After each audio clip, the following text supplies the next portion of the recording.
ಮಕ್ಕಳು ಚಿಕ್ಕ ಮಕ್ಕಳಿಗೆ ಇನ್ನು ಇಮ್ಯೂನ್ ಸಿಸ್ಟಮ್ ಅಂತ ಹೇಳ್ತೀವಿ. ಆಕ್ಚುಲಿ ಏನು ಇನ್ಫೆಕ್ಷನ್ ಬಂದ್ರೇನು ಅದನ್ನ ಫೈಟ್ ಮಾಡೋಕೆ ಇಮ್ಯೂನ್ ಸಿಸ್ಟಮ್ ಅಂತ ಬಾಡಿಯಲ್ಲಿ ಕೆಲವು ಸೆಲ್ಸ್ ಇರುತ್ತೆ.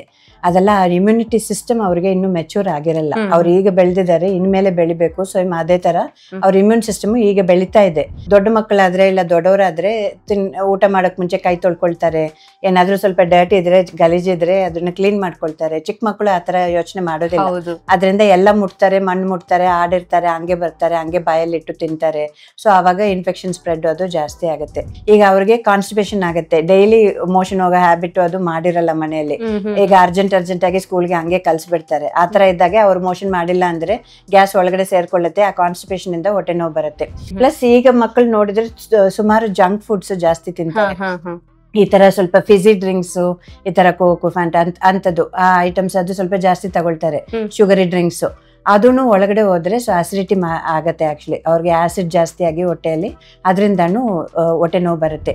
ಹೆಲ್ತ್ ಪ್ರಾಬ್ಲಮ್ಸ್ ಅಂತ ನೋಡಿದ್ರೆ ಚಿಕ್ಕ ಮಕ್ಕಳಲ್ಲಿ ಮೇನ್ಲಿ ಇದು ಸ್ವಲ್ಪ ಇದು ನೆಗಡಿ ಕೆಮ್ಮು. ಪ್ಲಸ್ ಈಗ ಕಾಂಗ್ರೆಸ್ ಗ್ರಾಸ್ ಇದು ಸೀಸನ್, ಇದು ಜೂನ್ ಇಂದ ಡಿಸೆಂಬರ್ ಬ್ಯಾಂಗ್ಳೂರಲ್ಲಿ ಸ್ವಲ್ಪ ಕಾಂಗ್ರೆಸ್ ಗ್ರಾಸ್ ಪಾರ್ಥಿನಿಯಂ ಅಂತೀವಿ, ಇದು ಗಿಡಗಳು ಸ್ವಲ್ಪ ಜಾಸ್ತಿ ರೋಡಲ್ಲೆಲ್ಲ ಇರುತ್ತೆ. ಸೊ ಅದರದ್ದು ಪಾಲನ್ ಅದು ಗಾಳಿಯಲ್ಲಿ ಇರುತ್ತೆ, ಅದನ್ನು ಉಸಿರಾಡ್ತಾರೆ.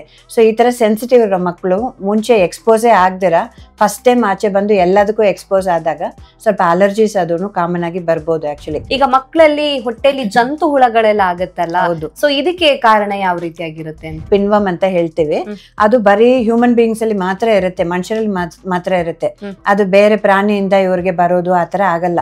ಅದೇನಾಗುತ್ತೆ ಅಂದ್ರೆ ತುಂಬಾ ಚಿಕ್ಕದಿರಿದ್ರೆ ಕಣ್ಣಿಗೆ ಕಾಣೋದಿಲ್ಲ, ಬಟ್ ಥೌಸಂಡ್ಸ್ ಅಲ್ಲಿ ಇರುತ್ತೆ, 1000 ಬಂದ್ಬಿಡುತ್ತೆ. ಒಂದು ಹೋದ್ರೆ ಒಂದೇ ದಿವಸಕ್ಕೆ 1000 ಆಗುತ್ತೆ, ಆಮೇಲೆ ಹಂಗೆ ಮಲ್ಟಿಪ್ಲೈ ಹಾಕೊಂಡು ಹೋಗುತ್ತೆ. ಚಿಕ್ಕ ಮಕ್ಳು ಜನರಲಿ ಚಪ್ಪಲ್ ಹಾಕಕ್ಕೆ ಇಷ್ಟಪಡಲ್ಲ, ಹಂಗೆ ಓಡಾಡ್ತಾರೆ, ಮಣ್ಣಲ್ಲೆಲ್ಲ ಓಡ್ತಾರೆ. ಆತರ ಹೋದಾಗ ಕಾಲಲ್ಲಿ ಸ್ವಲ್ಪ ಚಿಕ್ಕ ಇದ್ರಲ್ಲಿ ಅದು ಒಳಗಡೆ ಹೋಗ್ಬಿಡುತ್ತೆ, ಸ್ಕಿನ್ ಒಳಗಡೆ. ಆಮೇಲೆ ಮೈಗ್ರೇಟ್ ಆಗಿ ಅಲ್ಲೇ ಹೋಗಿ ಸುತ್ಕೊಂಡು ಎಲ್ಲ ಕಡೆ ಹೋಗಿ ಕೊನೆಯಲ್ಲಿ ಹೋಗಿ ಹೊಟ್ಟೆಯಲ್ಲಿ ಸೇರುತ್ತೆ. ಬಟ್ ಬೇರೆ ಹುಳಗಳು ನೋಡಿದ್ರೆ ಈಗ ಹುಕ್ವಾಮು ಆತರ ಟೇಪ್ ವಾಮ್ ಅಂತದೆಲ್ಲ ಹೇಳ್ತೀವಿ, ಅದೆಲ್ಲ ಬಾಡಿಯಲ್ಲಿ ಇದ್ರೆ ಅದು ಹಂಗೆ ಬೆಳಿತಾನೆ ಇರುತ್ತೆ. ಅದು ಆಚೆ ಹೋಗೋ ತನಕ ಬೆಳಿತಾ ಇರುವಾಗ, ಅದು ಬೆಳೆಯುವಾಗ ಇವ್ರು ತಿನ್ನೋದೆಲ್ಲ ಮುಕ್ಕಲ್ ಭಾಗ ಅದಕ್ಕೆ ಹೋಗ್ಬಿಡುತ್ತೆ. ಸೊ ತುಂಬಾ ಸೂಪರ್ ಕ್ಲೀನ್ ಆಗಿ ಮನೆ ಇಟ್ಕೊಂಡು ಕ್ಲೀನ್ ಆಗಿ ಮಗುನ ಇಟ್ಟು ಆತರ ಬೆಳೆಸಿರೋ ಮಕ್ಕಳು ಅವ್ರಿಗೆ ಆಸ್ತಮಾ ಅಲರ್ಜಿ ಅಂತ ಬರೋ ಚಾನ್ಸಸ್ ಜಾಸ್ತಿ ಇದೆ. ಈಗ ರೋಡಲ್ಲಿ ನೋಡಿದ್ರೆ ಕೆಲವು ಮಕ್ಕಳು ರೋಡಲ್ಲೇ ಆಟ ಆಡ್ತಾ ಇರ್ತಾರೆ, ರೋಡಲ್ಲೇ ಇರ್ತಾರೆ, ಯಾವಾಗಲೂ ಆ ಮಣ್ಣಲ್ಲೇ ಹಂಗೆ ಉಸಿರಾಡ್ಕೊಂಡು ಹಂಗೆ ಇರ್ತಾರೆ. ಅವ್ರಿಗೆ ಈ ಥರ ಎಕ್ಸ್ಪೋಸ್ ಆಗಿ ಬಾಡಿ ಸ್ವಲ್ಪ ಅಡ್ಜಸ್ಟ್ ಆಗಿ ಅವ್ರಿಗೆ ಈ ಥರ ಆಸ್ತಮಾ ಅಲರ್ಜಿ ಬರೋ ಚಾನ್ಸಸ್ ತುಂಬ ಕಮ್ಮಿ ಇರುತ್ತೆ. ಈಗ ಬೋನ್ ಸ್ಟ್ರಾಂಗ್ ಆಗಬೇಕಾದ್ರೆ ವೈಟಮಿನ್ ಡಿ ಅಂತ ಹೇಳ್ತೀವಿ, ವೈಟಮಿನ್ ಡಿ ಬಾಡಿಯಲ್ಲಿ ಬೇಕು. ಆಕ್ಚುಲಿ ಅದು ಎಕ್ಸ್ಟರ್ನಲ್ ಸಪ್ಲಿಮೆಂಟ್ ಕಿಂತ ಸುಮ್ಮನೆ ಹೋಗಿ ಸ್ವಲ್ಪ ಬಿಸಿಲಲ್ಲಿ ಆಟ ಆಡಿದ್ರೆ ನಮ್ಮ ಸ್ಕಿನ್ನೇ ವೈಟಮಿನ್ ಡಿ ಜನರೇಟ್ ಮಾಡ್ಕೊಳ್ಳುತ್ತೆ. ಒಬೆಸಿಟಿ ಬಂದ್ರೆ ಮುಂದೆ ಇದೇ ಮಕ್ಕಳು ಬೆಳೆಯುವಾಗ ಏನಾಗುತ್ತೆ ಅಂದ್ರೆ ಅವ್ರಿಗೆ ಡಯಾಬಿಟಿಸು, ಹಾರ್ಟ್ ಡಿಸೀಸು ಅದೆಲ್ಲ ಬೇಗ ಬರುತ್ತೆ. ಹೌದು. ಸೊ ನಾರ್ಮಲ್ ಆಗಿ 50 ವರ್ಷ ಮೇಲೆ 60 ವರ್ಷ ಮೇಲೆ ಬರೋ ಕಾಯಿಲೆಗಳು ಇವ್ರಿಗೆಲ್ಲ 20-30 ಸ್ಟಾರ್ಟ್ ಆಗ್ಬಿಡುತ್ತೆ ಆಕ್ಚುಲಿ. ಬಟ್ 6 ತಿಂಗಳಿಂದ 9 ತಿಂಗಳ ಮಕ್ಕಳಿಗೆ ಉಪ್ಪು ಹಾಕಬಾರ್ದು, ಖಾರ ಹಾಕಬಾರ್ದು, ಬೇರೆ ಸಕ್ಕರೆ ಅಂತದ್ದು ಇಂಟ್ರೊಡ್ಯೂಸ್ ಮಾಡಬಾರ್ದು, ಸ್ವೀಟ್ ಅದು ಇರಬಾರ್ದು. ಡಾಕ್ಟರ್, ಈಗ ಬೆಳೆಯುವ ಹಂತದಲ್ಲಿ ಮಕ್ಕಳಿಗೆ ಯಾವೆಲ್ಲ ಫುಡ್ ಕೊಡೋದು ಬೆಸ್ಟ್, ಯಾವೆಲ್ಲ ಪೋಷಕಾಂಶಗಳು ಬೇಕಾಗುತ್ತೆ ಅಂತ?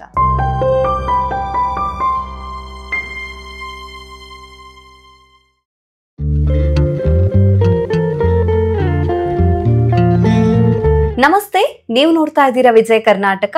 ನಾನು ರಕ್ಷಾ ಕೋಟ್ಯಾನ್. ಈಗಿನ ಕಾಲದ ಪೇರೆಂಟ್ಸ್ಗೆ ತಮಗೆ ಹುಷಾರಿಲ್ಲದ ಇದ್ರೂ ಪರವಾಗಿಲ್ಲ, ತಮ್ಮ ಮಕ್ಕಳಿಗೆ ಏನು ಆಗಬಾರ್ದು ಅಂತ ಹೆಚ್ಚಿನ ಜನರು ಯೋಚನೆ ಮಾಡ್ತಾರೆ. ಯಾಕೆಂತ ಹೇಳಿದ್ರೆ ಇತ್ತೀಚಿನ ದಿನಗಳಲ್ಲಿ ಮಕ್ಕಳಲ್ಲಿ ಆರೋಗ್ಯ ಸಮಸ್ಯೆಗಳು ಹೆಚ್ಚಾಗಿನೇ ಕಂಡು ಬರ್ತಾ ಇದೆ. ಹಾಗಾಗಿ ಮಕ್ಕಳ ಆರೋಗ್ಯವನ್ನ ಯಾವ ರೀತಿಯಾಗಿ ನೋಡಿಕೊಳ್ಬೇಕು, ಮಕ್ಕಳ ಆರೋಗ್ಯದಲ್ಲಿ ಏರುಪೇರು ಆದಾಗ ಅದಕ್ಕೆ ಚಿಕಿತ್ಸೆ ಯಾವ ರೀತಿಯಾಗಿರುತ್ತೆ, ಪೇರೆಂಟ್ಸ್ ಯಾವೆಲ್ಲ ತಪ್ಪುಗಳನ್ನ ಗೊತ್ತಿಲ್ಲದೆ ಮಾಡ್ತಾ ಇದ್ದಾರೆ, ಸೊ ಎಲ್ಲ ವಿಚಾರದ ಬಗ್ಗೆ ಹೆಚ್ಚಿನ ಮಾಹಿತಿನ ತಿಳಿಸ್ಕೊಡೋದಕ್ಕೆ ಇವತ್ತು ನಮ್ಮ ಜೊತೆ ಜಾಯ್ನ್ ಆಗಿದ್ದಾರೆ doctor Parimala V Tirumalesh, senior consultant neonatology and paediatrics, Aster CMI hospital, Hebbal. Doctor, ಕಾರ್ಯಕ್ರಮಕ್ಕೆ ಸ್ವಾಗತ. ನಮಸ್ಕಾರ. Thank you. ಡಾಕ್ಟರ್, ಇತ್ತೀಚಿನ ದಿನಗಳಲ್ಲಿ ಮಕ್ಕಳನ್ನ ಸಾಕೋದೆ ಒಂದು ರೀತಿಯಾದಂತಹ ಸಾಹಸ ಅಂತ ಹೇಳ್ಬೋದು. ಯಾಕಂದ್ರೆ ಹಿಂದಿನ ಕಾಲದಲ್ಲಿ 10 ಮಕ್ಕಳು 8 ಮಕ್ಕಳು ಇಷ್ಟು ಮಕ್ಕಳು ಇದ್ರೂ ಕೂಡ ಅವರನ್ನ ಸಾಕುವಂಥದ್ದು ಅಷ್ಟು ದೊಡ್ಡ ಕೆಲಸ ಆಗ್ತಿರ್ಲಿಲ್ಲ ಪೇರೆಂಟ್ಸಿಗೆ. ಆದ್ರೆ ಇವಾಗ ಏನಂದ್ರೆ ಇರೋ ಒಂದು ಮಗುವನ್ನ ಅಥವಾ 2 ಮಗುವನ್ನ ಸಾಕುವಂಥದ್ದೇ ಒಂದು ರೀತಿಯಾಗಿ ಅವರಿಗೆ ದೊಡ್ಡ ತಲೆನೋವಾಗಿರುತ್ತೆ. ಸೊ ಇವಾಗ ನಾವು ನೋಡೋದಾದ್ರೆ ಹೆಚ್ಚಾಗಿ ಮಕ್ಕಳು ಹುಷಾರ್ ತಪ್ತಾರೆ, ಅವರಿಗೆ ಆರೋಗ್ಯ ಸಮಸ್ಯೆಗಳು ಕೂಡ ಹೆಚ್ಚಾಗಿನೇ ಕಾಡ್ಲಿಕ್ಕೆ ಆರಂಭ ಆಗ್ತಾ ಇದೆ. ಯಾವ ಕಾರಣಕ್ಕೋಸ್ಕರ, ಇದಕ್ಕೆ ಕಾರಣ ಏನು ಅಂತ?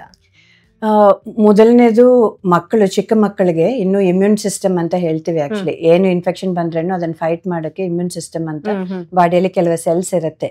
ಅದೆಲ್ಲ ಇಮ್ಯುನಿಟಿ ಸಿಸ್ಟಮ್ ಅವ್ರಿಗೆ ಇನ್ನು ಮೆಚೂರ್ ಆಗಿರಲ್ಲ. ಅವ್ರು ಈಗ ಬೆಳೆದಿದ್ದಾರೆ, ಇನ್ಮೇಲೆ ಬೆಳಿಬೇಕು. ಸೊ ಅದೇ ತರ ಅವ್ರ ಇಮ್ಯೂನ್ ಸಿಸ್ಟಮ್ ಈಗ ಬೆಳೀತಾ ಇದೆ. So up to 7 years immune system ಬೆಳೀತಾ ಇರುತ್ತೆ. ಸೊ 7 years ಒಳಗಡೆ ಇರೋ ಮಕ್ಕಳಿಗೆ ಫ್ರೀಕ್ವೆಂಟ್ ಆಗಿ ಇನ್ಫೆಕ್ಷನ್ ಬರೋ ಚಾನ್ಸ್ ಜಾಸ್ತಿ ಇರುತ್ತೆ, ಹೆಚ್ಚಾಗಿ ಇರುತ್ತೆ. ಇನ್ನೊಂದು ಏನಂದ್ರೆ ಅವರು ಪ್ಲೇ ಗ್ರೂಪ್ ಈ ತರ LKG UKG ಆತರ ಹೋದಾಗ ಸುಮಾರು ಮಕ್ಕಳು ಒಂದೇ ಕಡೆ ಜೊತೆಯಲ್ಲಿ ಇರ್ತಾರೆ. ಸೊ ಚಿಕ್ಕ ಮಕ್ಕಳು ಇನ್ನೂ ಕ್ಲೋಸ್ ಆಗಿ ಇರ್ತಾರೆ. ದೊಡ್ಡವ್ರಿಗಿಂತ ಚಿಕ್ಕ ಮಕ್ಕಳು ಒಬ್ಬರೊಬ್ಬರು ಜೊತೆಯಲ್ಲಿ ತುಂಬಾ ಕ್ಲೋಸ್ ಆಗಿರ್ತಾರೆ. ಆತರ ಕ್ಲೋಸ್ ಆಗಿ ಮೂವ್ ಆದಾಗ ಒಬ್ಬರಿಂದ ಇನ್ನೊಬ್ಬರಿಗೆ ಪಾಸ್ ಆಗೋ ಚಾನ್ಸಸ್ ಜಾಸ್ತಿ ಇರುತ್ತೆ. ಒಂದೇ ಪ್ಲೇಸ್ ಅಲ್ಲಿ ಕ್ಲೋಸ್ಡ್ ಪ್ಲೇಸ್ ಅಲ್ಲಿ ಸುಮಾರು ಜನ ಜಾಸ್ತಿ ಓವರ್ ಕ್ರೌಡ್ ಆದಾಗ ಅದನ್ನು ಸ್ಪ್ರೆಡ್ ಆಗಕ್ಕೆ ಜಾಸ್ತಿ ಈ ತರ ಇನ್ಫೆಕ್ಷನ್ ಬರೋದು ಚಾನ್ಸಸ್ ಜಾಸ್ತಿ ಇರುತ್ತೆ. ಇನ್ನೊಂದು ಅವ್ರದ್ದು ಡಯಟ್ ಎಕ್ಸರ್ಸೈಸ್ ಅದನ್ ಮೇಲೆ ಹೋಗುತ್ತೆ. ತುಂಬಾ ಚಿಕ್ಕ ಮಕ್ಕಳು ಈಗ ಫಸಿ ಇರ್ತಾರೆ, ಸರಿಯಾಗಿ ಊಟ ಮಾಡೋದಿಲ್ಲ, ಅದರಿಂದ ಅವ್ರಿಗೆ ಪೋಷಣದಲ್ಲಿ ಜಾಸ್ತಿ ಏನೇನ್ ಬೇಕು ಅದೆಲ್ಲ ಸರಿಯಾಗಿ ತಗೊಳ್ಳಲ್ಲ. ಆತರ ಇರುವಾಗ ಇಮ್ಯುನಿಟಿ ಸ್ವಲ್ಪ ಅವ್ರಿಗೆ ಕಮ್ಮಿ ಇರ್ಬೋದು. ಅದು ಬಿಟ್ರೆ ಕೆಲವು ಹೈಜೀನ್ ಹ್ಯಾಬಿಟ್ಸ್ ಅಂತ ಹೇಳ್ತೀವಿ. ಹೈಜೀನ್ ಹ್ಯಾಬಿಟ್ಸ್ ಅಂದ್ರೆ ಈಗ ಜನರಲಿ ದೊಡ್ಡ ಮಕ್ಕಳಾದ್ರೆ ಇಲ್ಲ ದೊಡ್ಡವರಾದ್ರೆ ಊಟ ಮಾಡಕ್ ಮುಂಚೆ ಕೈ ತೊಳ್ಕೊಳ್ತಾರೆ, ಏನಾದ್ರೂ ಸ್ವಲ್ಪ ಡರ್ಟ್ ಇದ್ರೆ ಗಲೀಜಿದ್ರೆ ಅದನ್ನ ಕ್ಲೀನ್ ಮಾಡ್ಕೊಳ್ತಾರೆ. ಚಿಕ್ಕ ಮಕ್ಕಳು ಆತರ ಯೋಚನೆ ಮಾಡೋದಿಲ್ಲ. ಅದರಿಂದ ಎಲ್ಲ ಮುಟ್ತಾರೆ, ಮಣ್ಣು ಮುಟ್ತಾರೆ, ಆಡಿರ್ತಾರೆ, ಹಂಗೆ ಬರ್ತಾರೆ, ಹಂಗೆ ಬಾಯಲ್ಲಿ ಇಟ್ಟು ತಿಂತಾರೆ. ಸೊ ಅವಾಗ ಇನ್ಫೆಕ್ಷನ್ ಸ್ಪ್ರೆಡ್ ಅದು ಜಾಸ್ತಿ ಆಗುತ್ತೆ. ಹ್ಯಾಂಡ್ ವಾಶ್, ಹ್ಯಾಂಡ್ ಹೈಜೀನ್ ಅದು ಅಷ್ಟು ಬರೋದಿಲ್ಲ. ಈಗ ಏನಾದ್ರೂ ಕೆಮ್ಮಿದ್ರೆ ಇದು ಸ್ವಲ್ಪ ನೆಗಡಿ ಏನಾದ್ರು ಆದ್ರೆ ಅದು ಕವರ್ ಮಾಡ್ಕೊಳ್ಳಲ್ಲ, ಹಂಗೆ ಮುಟ್ತಾರೆ, ಅದನ್ನ ಹಂಗೆ ಮತ್ತೆ ಬಾಯಲ್ಲಿ ಇಡ್ತಾರೆ ಕೈ. ಈ ತರ ಎಲ್ಲ ಮಾಡೋ ಹ್ಯಾಬಿಟ್ಸ್ ಇಂದ ಪ್ಲಸ್ ಅವ್ರ ಡಯಟ್ ಲೈಫ್ ಸ್ಟೈಲು ಅದು ಬಿಟ್ರೆ ಅವರು ಮೆಚೂರಿಂಗ್ ಇಮ್ಯೂನ್ ಸಿಸ್ಟಮೇ ಇನ್ನೂ ಬೆಳೆದಿಲ್ಲ. ಸೊ ಈ ಕಾರಣದಿಂದ ಅವ್ರಿಗೆ ಸ್ವಲ್ಪ ಜಾಸ್ತಿ ಇನ್ಫೆಕ್ಷನ್ ಆಗೋ ಚಾನ್ಸಸ್ ಇರುತ್ತೆ. ಅಂದ್ರೆ ಮುಖ್ಯವಾಗಿ ರೋಗ ನಿರೋಧಕ ಶಕ್ತಿ ಕಡಿಮೆ ಇರೋದ್ರಿಂದಾಗಿ ಮಕ್ಕಳಿಗೆ ಬೇಗ ಹೆಲ್ತ್ ಇಶ್ಯೂಸ್ ಬರುತ್ತೆ ಅಂತ. ಹೌದು. ಸೊ ಮಕ್ಕಳಲ್ಲಿ ಕಾಮನ್ ಆಗಿ ಬರೋದು ಅಂದ್ರೆ ಹೊಟ್ಟೆ ನೋವು. ಸೊ ಇದು ಯಾವ ಕಾರಣಕ್ಕೋಸ್ಕರ ಬರುತ್ತೆ ಅಂತ? ಈಗ ಹೊಟ್ಟೆ ನೋವು ನೋಡಿದ್ರೆ ಕೆಲವು ಮಕ್ಕಳಿಗೆ ಆಕ್ಚುಲಿ ವಿತೌಟ್ ಎನಿ ರೀಸನ್, ಕಾರಣನೇ ಇಲ್ದಿರಾನು ಹೊಟ್ಟೆ ನೋವು ಹೇಳ್ತಾರೆ. ಕಾರಣ ಅಂತ ನೋಡಿದ್ರೆ ಮೇನ್ಲಿ ಒಂದು ಹೈಜೀನ್ ನಾನು ಆಲ್ರೆಡಿ ಹೇಳಿದೆ, ಸುಗಾದಾರ. ಸೊ ಏನೋ ಮುಟ್ಟಿರ್ತಾರೆ, ಹಂಗೆ ಬಾಯಲ್ಲಿ ಇಟ್ಟು ಹಂಗೆ ತಿಂದಿರ್ತಾರೆ. ಸೊ ಮಣ್ಣಲ್ಲಿ ಎಲ್ಲ ಜರ್ಮ್ಸ್ ಕಿಡಗಳೆಲ್ಲ ಇರುತ್ತೆ, ಅದನ್ನ ಮುಟ್ಟಿ ಹಂಗೆ ಅವ್ರು ಊಟ ಮಾಡುವಾಗ ಒಳಗಡೆ ಹೋಗಿ ಇನ್ಫೆಕ್ಷನ್ ಆಗಿ ಆ ತರ ಬರ್ಬೋದು. ಆಕ್ಚುಲಿ ಹೊಟ್ಟೆ ನೋವು ಆಗ್ಬೋದು, ಅದು ಇನ್ಫೆಕ್ಷನ್ ಇಂದ ಬರೋದು. ಬೇರೆ ಹೊಟ್ಟೆ ನೋವು ನೋಡಿದ್ರೆ ಈಗ ಹುಳ ಅದೆಲ್ಲ ಕಾಮನ್ ಆಗಿ ಚಿಕ್ಕ ಮಕ್ಕಳಿಗೆ ಅಗೇನ್ ಸೇಮ್ ಹೈಜೀನ್ ರೀಸನ್ ಇಂದಾನೆ. ಅವ್ರು ಎಲ್ಲ ಕಡೆನೂ ಬರೀ ಕಾಲಲ್ಲಿ ಓಡಾಡ್ತಾರೆ. ಸೊ ಅದು ಹುಳ ಬರೋ ಚಾನ್ಸಸ್ ಜಾಸ್ತಿ ಇರುತ್ತೆ. ಸೊ ಮಣ್ಣು ಆತರ ಗಲೀಜೆ ಇರೋದೆಲ್ಲ ಮುಟ್ಟಿರ್ತಾರೆ, ತಿಂದಿರ್ತಾರೆ, ಆವಾಗ ಹುಳ ಒಳಗಡೆ ಹೋಗಿ ಅವ್ರ ಹೊಟ್ಟೆಯಲ್ಲಿ ಹುಳ ಸೇರ್ಕೊಂಡು ಆತರ ಹೊಟ್ಟೆ ನೋವು ಬರೋ ಚಾನ್ಸ್ ಇರುತ್ತೆ. ಅದು ಬಿಟ್ರೆ ಕೆಲವು ಮಕ್ಕಳಿಗೆ ಊಟ ಅವರು ತಿನ್ನೋದ್ರ ಮೇಲೆ ಬರುತ್ತೆ. ಈಗ ಅವ್ರಿಗೆ ಕಾನ್ಸ್ಟಿಪೇಷನ್ ಆಗುತ್ತೆ, ಡೈಲಿ ಮೋಷನ್ ಹೋಗೋ ಹ್ಯಾಬಿಟ್ ಅದು ಮಾಡಿರಲ್ಲ ಮನೆಯಲ್ಲಿ. ಈಗ ಅರ್ಜೆಂಟ್ ಆಗಿ ಸ್ಕೂಲ್ಗೆ ಹಂಗೆ ಕಲ್ಸ್ಬಿಡ್ತಾರೆ. ಆತರ ಇದ್ದಾಗ ಅವ್ರು ಮೋಷನ್ ಮಾಡಿಲ್ಲ ಅಂದ್ರೆ ಗ್ಯಾಸ್ ಒಳಗಡೆ ಸೇರ್ಕೊಳ್ಳುತ್ತೆ, ಆ ಕಾನ್ಸ್ಟಿಪೇಷನ್ ಇಂದ ಹೊಟ್ಟೆ ನೋವು ಬರುತ್ತೆ. ಅದು ಬಿಟ್ರೆ ಸ್ವಲ್ಪ ಗ್ಯಾಸ್ ಇಶ್ಯೂಸೇ ಇರುತ್ತೆ. ಅವರು ಹೊಟ್ಟೆ ಇನ್ನು ಬೆಳೆದಿರಲ್ಲ, ಅದರಿಂದ ನಾರ್ಮಲ್ ಡೈಜೆಷನ್ ಅವ್ರಿಗೆ ಮಾಡೋದು ಸ್ವಲ್ಪ ಕಮ್ಮಿ ಇರುತ್ತೆ, ಡೈಜೆಷನ್ ಕೆಪಾಸಿಟಿ ಕಮ್ಮಿ ಇರುತ್ತೆ. ಅದರಿಂದ ಅವ್ರು ತಿನ್ನೋ ಊಟದಲ್ಲಿ ಜಾಸ್ತಿ ಪ್ರೋಟೀನ್ಸು ಆತರ ಜಾಸ್ತಿ ಇದ್ದು, ಇದು ಕಾರ್ಬೋಹೈಡ್ರೇಟ್ ಅದು ಕಮ್ಮಿ ಇದ್ದು, ಆತರ ಊಟ ಎಲ್ಲ ಮಾಡಿದಾಗ ಗ್ಯಾಸ್ ಇಶ್ಯೂ ಇರುತ್ತೆ. ಪ್ಲಸ್ ಈಗ ಮಕ್ಕಳು ನೋಡಿದ್ರೆ ಸುಮಾರು ಜಂಕ್ ಫುಡ್ಸ್ ಜಾಸ್ತಿ ತಿಂತಾರೆ. ಈ ತರ ಸ್ವಲ್ಪ ಫಿಸಿ ಡ್ರಿಂಕ್ಸ್, ಈ ತರ ಕೋಕು ಫ್ಯಾಂಟಾ ಅಂತದ್ದು ಆ ಐಟಮ್ಸ್ ಅದು ಸ್ವಲ್ಪ ಜಾಸ್ತಿ ತಗೊಳ್ತಾರೆ. ಶುಗರಿ ಡ್ರಿಂಕ್ಸ್ ಅದನ್ನು ಒಳಗಡೆ ಹೋದ್ರೆ ಸೊ ಆಸಿಡಿಟಿ ಆಗತ್ತೆ. ಆಕ್ಚುಲಿ ಅವ್ರಿಗೆ ಆಸಿಡ್ ಜಾಸ್ತಿ ಆಗಿ ಹೊಟ್ಟೆಯಲ್ಲಿ, ಅದರಿಂದನೂ ಹೊಟ್ಟೆ ನೋವು ಬರುತ್ತೆ. ಇದು ಎಲ್ಲ ಇಲ್ದಿರ ಇದ್ರೇನು ಕೆಲವು ಮಕ್ಕಳಿಗೆ ಸ್ವಲ್ಪ ಸ್ಟ್ರೆಸ್ ಆದ್ರೆ, ಆಂಗ್ಸೈಟಿ ಆದ್ರೆ, ಈಗ ಯಾವ್ದಕ್ಕೂ ಈಗ ಸ್ಕೂಲ್ ಹೋಗ್ಬೇಕು ಅಂದ್ರೆ ಅದನ್ನು ಅವ್ರಿಗೆ ಒಂಥರ ಸ್ಟ್ರೆಸ್. ಈಗ ಸಡನ್ ಆಗಿ ಎದ್ದೇಳ್ಬೇಕು, ಬೆಳಗ್ಗೆ ಎದ್ದು ಹೋಗ್ಬೇಕು ಅಂದ್ರೆ ಒಂದು ಸ್ಟ್ರೆಸ್, ಇಲ್ಲ ಟೀಚರ್ ಬೈತಾರೆ ಅನ್ನೋದೊಂದು ಸ್ಟ್ರೆಸ್. ಈ ತರ ಎಲ್ಲಾನು ಅವ್ರಿಗೆ ಚಿಕ್ಕ ಚಿಕ್ಕ ಬ್ರೈನ್ ಎಲ್ಲಾನು ಸಹಿಸ್ಕೋಬೇಕು. ಆಕ್ಚುಲಿ ಆತರ ಸ್ಟ್ರೆಸ್ ಇದ್ದಾಗ ಏನಾಗುತ್ತೆ ಅಂದ್ರೆ ಕಾರ್ಟಿಸಾಲ್ ಅಂತ ಒಂದು ಹಾರ್ಮೋನ್ ಸೆಕ್ರೆಟ್ ಆಗುತ್ತೆ ಬಾಡಿಯಲ್ಲಿ, ಸ್ಟ್ರೆಸ್ ಹಾರ್ಮೋನ್. ಅದನ್ನು ಸ್ವಲ್ಪ ಹೊಟ್ಟೆ ಕ್ರಾಮ್ಸ್ ಅದು ಮಾಡುತ್ತೆ, ಸ್ವಲ್ಪ ಕಂಟ್ರಾಕ್ಷನ್ ಮಾಡುತ್ತೆ, ಅದರಿಂದಾನು ಹೊಟ್ಟೆ ನೋವು ಆಗ್ಬೋದು. ಈ ತರ ಸುಮಾರು ಕಾರಣಗಳಿದೆ. ಸೊ ಒಂದು ಹೊಟ್ಟೆ ನೋವು ಬರೋದಕ್ಕೆ ಬೇರೆ ಬೇರೆ ಕಾರಣಗಳಿರ್ತವೆ ಅಂತ. ಹೌದು. ಇದನ್ನ ಬಿಟ್ಟು ಮಕ್ಕಳಲ್ಲಿ ಕಾಮನ್ ಆಗಿ ನೀವು ನೋಡಿರುವಂತ ಹೆಲ್ತ್ ಪ್ರಾಬ್ಲಮ್ಸ್ ಯಾವ್ದೆಲ್ಲ ಡಾಕ್ಟರ್? ಹೆಲ್ತ್ ಪ್ರಾಬ್ಲಮ್ಸ್ ಅಂತ ನೋಡಿದ್ರೆ ಚಿಕ್ಕ ಮಕ್ಕಳಲ್ಲಿ ಮೇನ್ಲಿ ಇದು ಸ್ವಲ್ಪ ಇದು ನೆಗಡಿ ಕೆಮ್ಮು ಅದು ಸ್ವಲ್ಪ ಜಾಸ್ತಿ ಬರುತ್ತೆ. ನಾನು ಆಲ್ರೆಡಿ ಹೇಳಿರೋ ತರ ಸ್ವಲ್ಪ ಇಮ್ಯುನಿಟಿ ಅದು ಚೆನ್ನಾಗಿಲ್ಲ ಅಂದ್ರೆ ಬೇಗ ಹತ್ತತ್ತೆ ಅವ್ರಿಗೆ. ಎಲ್ಲ ಓವರ್ ಕ್ರೌಡಿಂಗ್, ಎಲ್ಲ ಜೊತೆಲಿ ಇದ್ದು ಒಬ್ಬರನ್ನೊಬ್ಬರನ್ನ ಮುಟ್ಕೊಂಡು ಹ್ಯಾಂಡ್ ಹೈಜೀನ್ ಇಲ್ದಿರ ಇರೋದ್ರಿಂದ ಸ್ವಲ್ಪ ಈ ತರ ನೆಗಡಿ ಕೆಮ್ಮು ಬರೋದು ಜಾಸ್ತಿ ಇರುತ್ತೆ.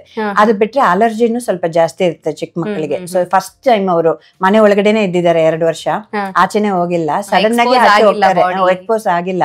ಸಡನ್ ಆಗಿ ಆಚೆ ಹೋದ್ರೆ ಬಸ್ಸಲ್ಲಿ ಹೋದ್ರೆ ಫುಲ್ ಪೊಲ್ಯೂಷನ್ ಎಲ್ಲ ಅದನ್ನೇ ಇದು ಉಸಿರಾಡ್ಕೊಂಡು ಹಂಗೆ ಹೋಗ್ತಾರೆ. ಆಕ್ಚುಲಿ ಅಲ್ಲಿ ಹೋದ್ಮೇಲೆ ಅಲ್ಲಿ ಮಣ್ಣಲ್ಲಿ ಆಟ ಆಡ್ತಾರೆ, ಎಲ್ಲ ಬರುತ್ತೆ. ಸೊ ಅದು ಪ್ಲಸ್ ಈಗ ಕಾಂಗ್ರೆಸ್ ಗ್ರಾಸ್ ಇದು ಸೀಸನ್, ಇದು ಜೂನ್ ಇಂದ ಡಿಸೆಂಬರ್ ಬ್ಯಾಂಗ್ಳೂರಲ್ಲಿ ಸ್ವಲ್ಪ ಕಾಂಗ್ರೆಸ್ ಗ್ರಾಸ್ ಪಾರ್ಥಿನಿಯಂ ಅಂತೀವಿ, ಇದು ಗಿಡಗಳು ಸ್ವಲ್ಪ ಜಾಸ್ತಿ ರೋಡಲ್ಲೆಲ್ಲ ಇರುತ್ತೆ. ಸೊ ಅದ್ರದ್ದು ಪಾಲನ್ ಅದು ಗಾಳಿಯಲ್ಲಿ ಇರುತ್ತೆ, ಅದನ್ನು ಉಸಿರಾಡ್ತಾರೆ. ಸೊ ಈ ತರ ಸೆನ್ಸಿಟಿವ್ ಇರೋ ಮಕ್ಕಳು ಮುಂಚೆ ಎಕ್ಸ್ಪೋಸೇ ಆಗ್ದಿರ ಫಸ್ಟ್ ಟೈಮ್ ಆಚೆ ಬಂದು ಎಲ್ಲದಕ್ಕೂ ಎಕ್ಸ್ಪೋಸ್ ಆದಾಗ ಸ್ವಲ್ಪ ಅಲರ್ಜೀಸ್ ಅದನ್ನು ಕಾಮನ್ ಆಗಿ ಬರ್ಬೋದು. ಆಕ್ಚುಲಿ ಕಣ್ಣಲ್ಲಿ ಒಂಥರ ಇಚಿಂಗ್ ಇರ್ಬೋದು, ಮೂಗಲ್ಲಿ ಸ್ವಲ್ಪ ಸುರಿಬಹುದು, ಕೆಮ್ಮು ಅವಾಗ ಕಂಟಿನ್ಯೂಸ್ ಆಗಿ ಇರ್ಬೋದು. ಇದು ಬಿಟ್ರೆ ಹೊಟ್ಟೆ ನೋವು ನಾನು ಆಲ್ರೆಡಿ ಹೇಳಿದ್ದೀನಿ, ಅದನ್ನು ತುಂಬಾ ಕಾಮನ್ ಆಕ್ಚುಲಿ ರೀಸನ್ಸ್ ಹೇಳಿದ್ದೀನಿ. ಸೊ ಅದರಿಂದ ಸ್ವಲ್ಪ ಹೊಟ್ಟೆ ನೋವು ಜಾಸ್ತಿ ಬರ್ಬೋದು. ಇದೆಲ್ಲ ಬಿಟ್ರೆ ಬೇದಿ ವಾಂತಿ ಭೇದಿ ಆಗತ್ತೆ, ಯಾಕಂದ್ರೆ ಇಷ್ಟ ಇದೆ ಅಂತ ಎಲ್ಲ ತಿನ್ಬಿಡ್ತಾರೆ, ಆಮೇಲೆ ಅದನ್ನ ಡೈಜೆಸ್ಟ್ ಮಾಡೋ ಕೆಪಾಸಿಟಿ ಇರಲ್ಲ. ಸೊ ಮತ್ತೆ ವಾಂತಿ ಮಾಡ್ತಾರೆ ಅಥವಾ ಬೇದಿ ಮಾಡ್ತಾರೆ. ಇಲ್ಲಾದ್ರೆ ಏನಾದ್ರೂ ಮುಟ್ಟಿ ಅದು ಕೈಗೆ ಇದು ಸರಿಯಾಗಿ ವಾಶ್ ಮಾಡ್ಕೊಳ್ದಿರ ತಿಂತಾರೆ. ಸೊ ಆತರ ಇನ್ಫೆಕ್ಷನ್ ಆಗ್ಬೋದು. ಪ್ಲಸ್ ನೀರು ಅದು ಸ್ವಲ್ಪ ಸಿಗೋ ನೀರು ಕುಡಿದ್ಬಿಡ್ತಾರೆ, ನೀವು ಎಷ್ಟು ಕಲ್ಸ್ಕೊಟ್ರೇನೋ ಅವ್ರಿಗೆ ಅದೇ ಕುಡಿಬೇಕು. ಹೊರಗಡೆ ಹೋದಾಗ ಬಾಯಾರಿಕೆ ಆಯ್ತು ಅಂದ ತಕ್ಷಣ ಸಿಕ್ಕಿರೋ ನೀರನ್ನ ಕುಡಿತಾರೆ, ಸೊ ಎಲ್ಲ ಬಾಯಿಗೆ ಇಡ್ತಾರೆ. ಸೊ ಆತರ ಆಗಿ ಸ್ವಲ್ಪ ಹೊಟ್ಟೆ ಇನ್ಫೆಕ್ಷನ್ಸ್ ಅಂತದ್ದು ಜಾಸ್ತಿ ಬರುತ್ತೆ. ಡಾಕ್ಟರ್, ನೀವು ಮಾತಾಡ್ತಾ ಹೇಳಿದ್ರಿ ಹುಳ ಕೂಡ ಆಗ್ಬಹುದು ಅಂತ. ಈಗ ಮಕ್ಕಳಲ್ಲಿ ಹೊಟ್ಟೆಲಿ ಜಂತು ಹುಳಗಳೆಲ್ಲ ಆಗತ್ತಲ್ಲ, ಸೊ ಇದಕ್ಕೆ ಕಾರಣ ಯಾವ ರೀತಿಯಾಗಿರುತ್ತೆ ಅಂತ? ಜಂತು ಹುಳಗಳು ಬೇರೆ ಬೇರೆ ತರ ಸ್ಪ್ರೆಡ್ ಆಗತ್ತೆ. ಒಂದು ಏನಂದ್ರೆ ಡೈರೆಕ್ಟ್ ಆಗಿ ಬಾಯಿಗೆ ಹಾಕೋದು. ಆಕ್ಚುಲಿ ಒಂದು ಪಿನ್ವಮ್ ಅಂತ ಹೇಳ್ತೀವಿ, ಅದು ಬರೀ ಹ್ಯೂಮನ್ ಬೀಯಿಂಗ್ಸ್ ಅಲ್ಲಿ ಮಾತ್ರ ಇರುತ್ತೆ, ಮನುಷ್ಯರಲ್ಲಿ ಮಾತ್ರ ಇರುತ್ತೆ. ಅದು ಬೇರೆ ಪ್ರಾಣಿಯಿಂದ ಇವ್ರಿಗೆ ಬರೋದು ಆತರ ಆಗಲ್ಲ. ಅದೇನಾಗುತ್ತೆ ಅಂದ್ರೆ ತುಂಬಾ ಚಿಕ್ಕದಿರಿದ್ರೆ ಕಣ್ಣಿಗೆ ಕಾಣೋದಿಲ್ಲ, ಬಟ್ ಥೌಸಂಡ್ಸ್ ಅಲ್ಲಿ ಇರುತ್ತೆ, 1000 ಬಂದ್ಬಿಡುತ್ತೆ. ಒಂದು ಹೋದ್ರೆ ಒಂದೇ ದಿವಸಕ್ಕೆ 1000 ಆಗುತ್ತೆ, ಆಮೇಲೆ ಹಂಗೆ ಮಲ್ಟಿಪ್ಲೈ ಹಾಕೊಂಡು ಹೋಗುತ್ತೆ. ಅದು ಬಾಯಲ್ಲಿ ಡೈರೆಕ್ಟ್ ಆಗಿ ಕೈ ಬಾಯಿಯಿಂದ ಬರೋದು. ಆಕ್ಚುಲಿ ಕೈ ಬಾಯಿ ಅಂದ್ರೆ ಈಗ ಅವ್ರು ಮೋಷನ್ ಮಾಡಿರ್ತಾರೆ, ಅದು ಸರಿಯಾಗಿ ತೊಳ್ದಿರಲ್ಲ, ಸೋಪ್ ಹಾಕಿ ತೊಳ್ದಿರಲ್ಲ, ಹಂಗೆ ಸ್ವಲ್ಪ ವಾಶ್ ಮಾಡಿಕೊಂಡಿರ್ತಾರೆ, ಇಲ್ಲ ಅಲ್ಲಿ ಕೆರ್ಕೊಂಡಿರ್ತಾರೆ. ಆಕ್ಚುಲಿ ಚಿಕ್ಕ ಮಕ್ಕಳು ಮೋಷನ್ ಹೋಗೋ ಜಾಗೆಯಲ್ಲಿ ಇದನ್ನ ಹಂಗೆ ಬಾಯಲ್ಲಿ ಇಟ್ಬಿಡ್ತಾರೆ.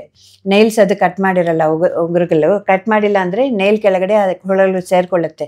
ಅವ್ರು ಮತ್ತೆ ಬಾಯಲ್ಲಿ ಇಡುವಾಗ ಒಂದು ಒಳಗಡೆ ಹೋದ್ರೂ ನೆಕ್ಸ್ಟ್ ಒನ್ ಡೇ ಅಲ್ಲೇನೆ ಅದು ಮತ್ತೆ ಮಲ್ಟಿಪ್ಲೈ ಆಗುತ್ತೆ. ಅವ್ರಿಗೆ ಎಷ್ಟು ಸಲ ನಾವು ಹುಳ ಔಷಧಿ ಕೊಟ್ರೇನು ಮತ್ತೆ ಈ ಹ್ಯಾಬಿಟ್ ಹೋಗೋ ತನಕ ಅದು ಹಂಗೆ ಮಲ್ಟಿಪ್ಲೈ ಹಾಕೊಂಡು ಬರ್ತಾ ಇರುತ್ತೆ. ಒಂದು ಮಗುವಿಂದ ಇನ್ನೊಂದು ಮಗು, ಈಗ ಚಿಕ್ಕ ಮಕ್ಕಳು ನೋಡಿದ್ರೆ ಒಬ್ರು ಕೈ ತಗೊಂಡು ಇನ್ನೊಬ್ರು ಬಾಯಲ್ಲಿ ಇಟ್ಕೊಳ್ತಾರೆ, ಅದನ್ನು ಮಾಡ್ತಾರೆ. ಸೊ ಆತರ ಮಾಡುವಾಗ ಈ ಮಗುಗೆ ಇರೋ ಹುಳ ಇನ್ನೊಂದು ಮಗುಗೆ ಪಾಸ್ ಆಗೋ ಚಾನ್ಸಸ್ ಇರುತ್ತೆ. ಇದು ಪಿನ್ವಮ್ ಅಂತ ಒಂದು ಪರ್ಟಿಕ್ಯುಲರ್ ಹುಳ ಹೇಳ್ತಾ ಇರೋದು.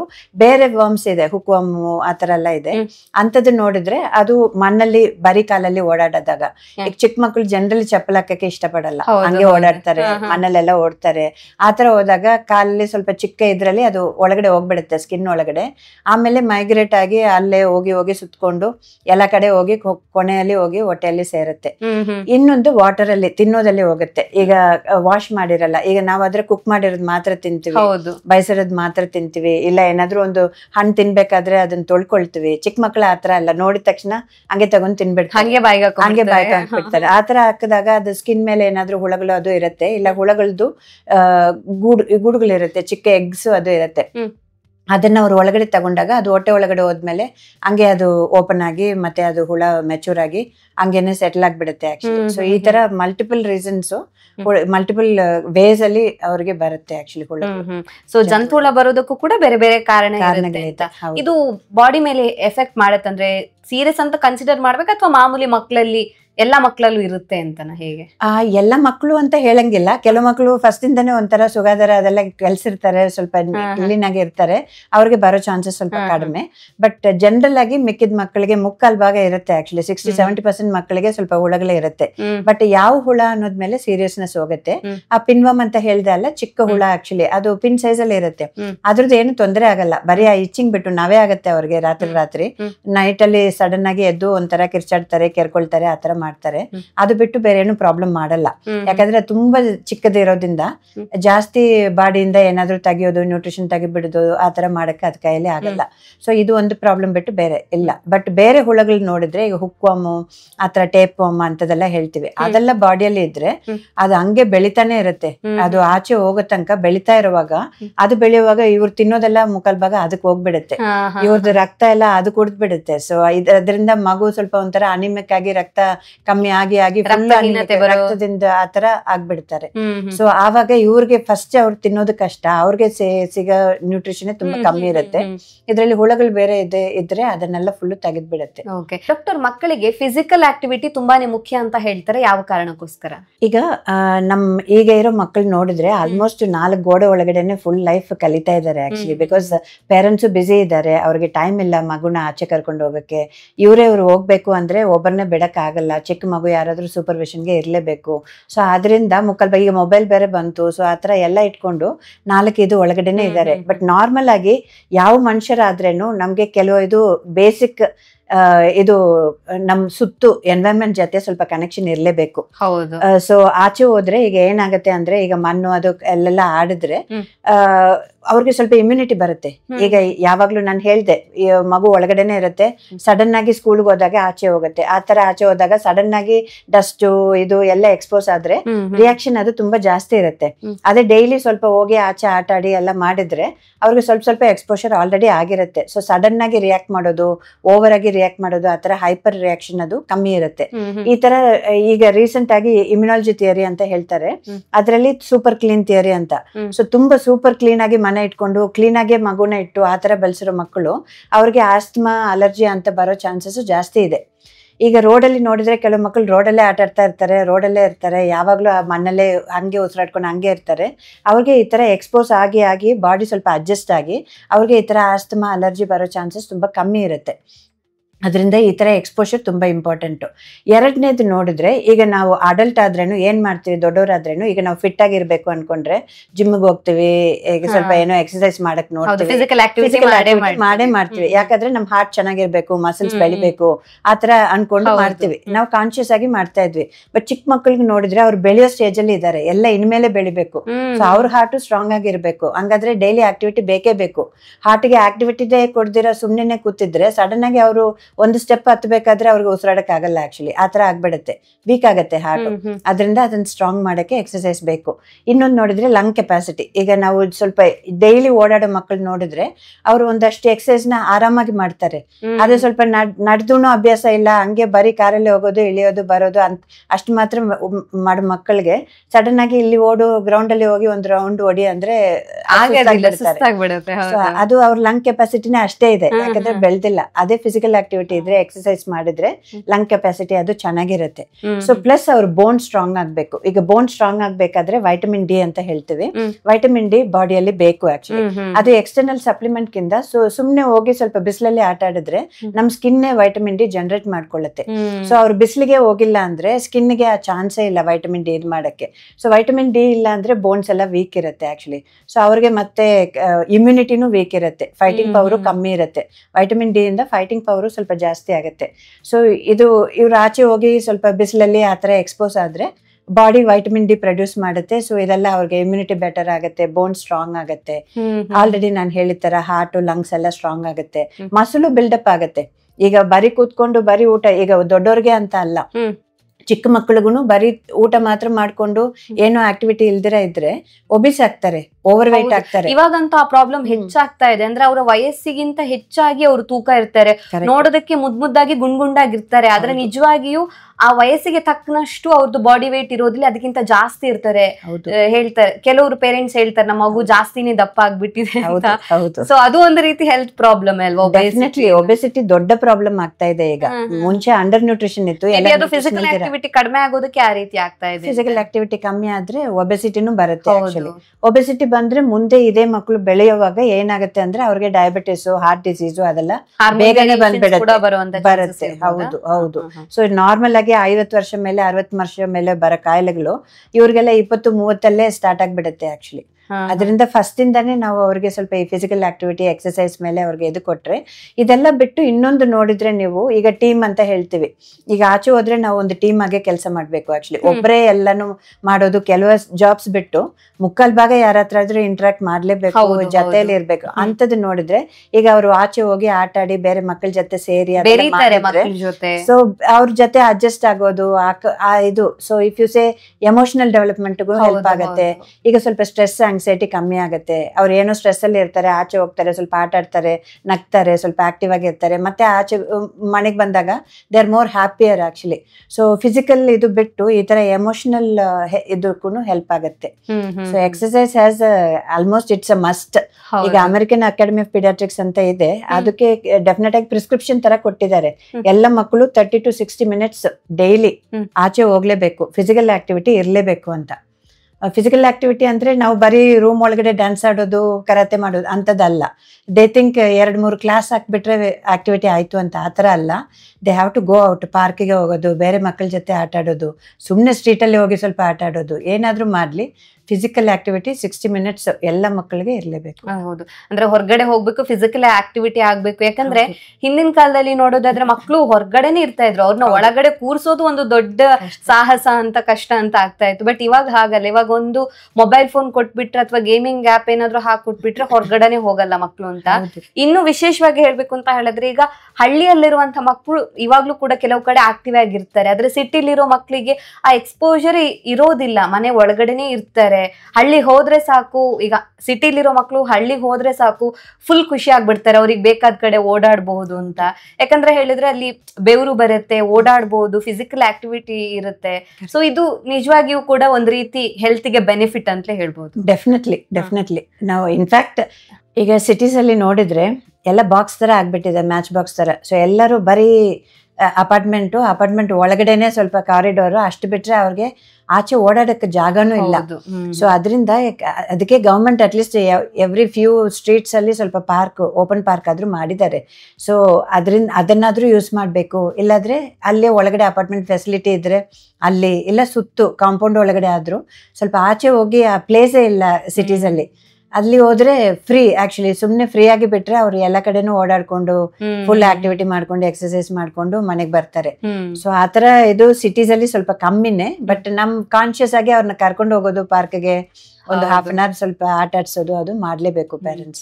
ಸೊ ಮಕ್ಳು ಮಣ್ಣಲ್ಲಿ ಆಟ ಆಡ್ಬೇಕು, ಫಿಸಿಕಲಿ ಆಕ್ಟಿವ್ ಆಗಿರ್ಬೇಕು, ಬೆವರು ಬರಬೇಕು. ಹೌದು. ಸೊ ಹಾಗಾಗಿನೇ ಅವ್ರಿಗೆ ಇಮ್ಯುನಿಟಿ ಪವರ್ ಬಿಲ್ಡ್ ಆಗುತ್ತೆ ಅಂತ ನೀವ್ ಆಗ್ಲೇ ಹೇಳ್ದಾಗ. ಈಗ ರೋಡ್ ಸೈಡ್ ಅಲ್ಲಿ ಇರುವಂತ ಮಕ್ಳಿಗೆ ಅವ್ರನ್ನ ಅಷ್ಟು ಯಾರು ಕೇರ್ ಮಾಡೋದಿಲ್ಲ, ಅವರಷ್ಟಕ್ಕೆ ಬಿಟ್ಟಿರ್ತಾರೆ. ಆದ್ರೂ ಅವ್ರು ಹೆಲ್ದಿ ಆಗಿರ್ತಾರೆ ಅಂತ ಹೇಳಿದ್ರೆ ಬಹುಶಃ ನೀವು ಹೇಳಿರೋ ತರ ಆತರ ಇಮ್ಯುನಿಟಿ ಪವರ್ ಅವ್ರಿಗೆ ಬಿಲ್ಡ್ ಆಗಿರೋದೇ ಒಂದು ದೊಡ್ಡ ವರದಾನ ಅಂತ ಹೇಳ್ಬೋದು. ಡಾಕ್ಟರ್, ಈಗ ಬೆಳೆಯುವ ಹಂತದಲ್ಲಿ ಮಕ್ಕಳಿಗೆ ಯಾವೆಲ್ಲ ಫುಡ್ ಕೊಡೋದು ಬೆಸ್ಟ್, ಯಾವೆಲ್ಲ ಪೋಷಕಾಂಶಗಳು ಬೇಕಾಗುತ್ತೆ ಅಂತ? ಇದು ಒಳ್ಳೆ ಕ್ವಶನ್. ಯಾಕಂದ್ರೆ ಈಗ ಮುಕ್ಕಾಲ್ ಭಾಗ ಪೇರೆಂಟ್ಸ್ ಬಂದು ಲೈಕ್ ಮಕ್ಕಳಿಗೆ ಏನ್ ಕೊಡ್ಬೋದು ಅದೇ ಮೇನ್, ಅದೇ ಕೇಳ್ತಾರೆ. ಇಲ್ಲಾದ್ರೆ ಮಕ್ಕಳು ತಿನ್ನೋದೇ ಇಲ್ಲ, ಏನ್ ಮಾಡೋದು ಅಂತ. ಅದಕ್ಕೆ ಫಸ್ಟ್ ಅವ್ರಿಗೆ 6 ತಿಂಗಳು ಇದ್ದಾಗ್ರಿಂದಾನೇ ಎಲ್ಲಾನು ಇಂಟ್ರೊಡ್ಯೂಸ್ ಮಾಡ್ಬಿಡ್ಬೇಕು. ಅವಾಗ ಮಗುಗೆ ಬೇಡ ಅಂತ ಹೇಳಕ್ ಬರಲ್ಲ. 9 ತಿಂಗಳಾದ್ಮೇಲೆನೆ ಅದು ಬೇಡ ಅನ್ನೋದಕ್ಕೆ ಕಲಿಯುತ್ತೆ. ಅಷ್ಟು ಒಳಗಡೆನೆ ಎಲ್ಲಾನು ತರಕಾರಿ, ಇದು ಫ್ರೂಟ್ಸು, ಹಣ್ಣುಗಳು. ಸೊ ಅದು ಜೊತೆ ಅಲ್ಲಿ ಯಾವ ರೀಜನಲ್ಲಿ ಇದೀವೋ ಅಲ್ಲಿ ಯಾವುದು ಮೇನ್ ಸೀರಿಯಲ್. ಈಗ ಕರ್ನಾಟಕ ಆದ್ರೆ ರಾಗಿ, ಇನ್ನು ಸ್ವಲ್ಪ ತಮಿಳ್ನಾಡು, ಆಂಧ್ರ ಆದ್ರೆ ಅಕ್ಕಿ, ರೈಸು, ಆ ಥರ ಸ್ವಲ್ಪ ಪಂಜಾಬು, ಆ ಥರ ನಾರ್ತ್ ಇಂಡಿಯಾ ಆದರೆ ಗೋಧಿ, ಅದೆಲ್ಲ ಫಸ್ಟ್ ಇಂಟ್ರೊಡ್ಯೂಸ್ ಮಾಡಿಬಿಡ್ಬೇಕು ಎಲ್ಲಾನು. ಸೊ ಈಗ ಅಡಲ್ಟ್ಸ್ಗೆ, ಈಗ ದೊಡ್ಡವ್ರಿಗೆ ಹೆಂಗೆ ಒಂದು ಬ್ಯಾಲೆನ್ಸ್ಡ್ ಮೀಲ್ ಅಂದರೆ ಒಂದು ಪ್ಲೇಟ್, ಯೂಶಲಿ ಒಂದು ಪ್ಲೇಟ್ ಸಿಂಬಲ್ ತೋರಿಸ್ತೀವಿ ಆ್ಯಕ್ಚುಲಿ ಬ್ಯಾಲೆನ್ಸ್ಡ್ ಮೀಲು. ಅದರಲ್ಲಿ ಅರ್ಧ ಪ್ಲೇಟ್ ನೋಡಿದ್ರೆ ಕಾರ್ಬೋಹೈಡ್ರೇಟ್ಸ್ ಅಂತೀವಿ, ಅದೇ ಇರಬೇಕು. ಕಾರ್ಬೋಹೈಡ್ರೇಟ್ಸ್ ಅಂದರೆ ಎಲ್ಲ ಸೀರಿಯಲ್ಸ್ ಎಲ್ಲ ಬರುತ್ತೆ, ಈ ಥರ ಅಕ್ಕಿ, ಗೋಧಿ, ಇದು ಜೋಳ ಎಲ್ಲಾನು ಸೀರಿಯಲ್ಸ್ ಎಲ್ಲ ಕಾರ್ಬೋಹೈಡ್ರೇಟ್ಸ್. ಅದು ಅರ್ಧ ಭಾಗ 50% ಇರಬೇಕು. ಯಾಕಂದ್ರೆ ಮಕ್ಕಳಿಗೆ ಶುಗರ್ ಬೇಕು, ಅವ್ರ ಬ್ರೈನ್ ಎಲ್ಲ ಶುಗರ್ ಅಲ್ಲೇ ಕೆಲಸ ಮಾಡೋದು.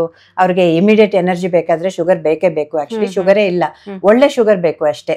ಡೈರೆಕ್ಟ್ ಆಗಿ ಈ ತರ ಆರ್ಟಿಫಿಷಿಯಲ್ ಶುಗರ್ ಹಾಕಿರೋದು ಅದು ಅವಾಯ್ಡ್ ಮಾಡಿ, ಈ ತರ ಅಕ್ಕಿ ಇದ್ರಲ್ಲೆಲ್ಲ ಇರೋದು ಒಳ್ಳೆ ಶುಗರ್, ಇದನ್ನ ಅವ್ರು ಡೈಜೆಸ್ಟ್ ಮಾಡ್ಕೊಳ್ತಾರೆ. ಇದು 50% ಇರಬೇಕು. ಮತ್ತೆ ಒಂದು 25% ಅದರಲ್ಲಿ ಅರ್ಧ ಭಾಗ ಪ್ರೋಟೀನ್ ಇರಬೇಕು.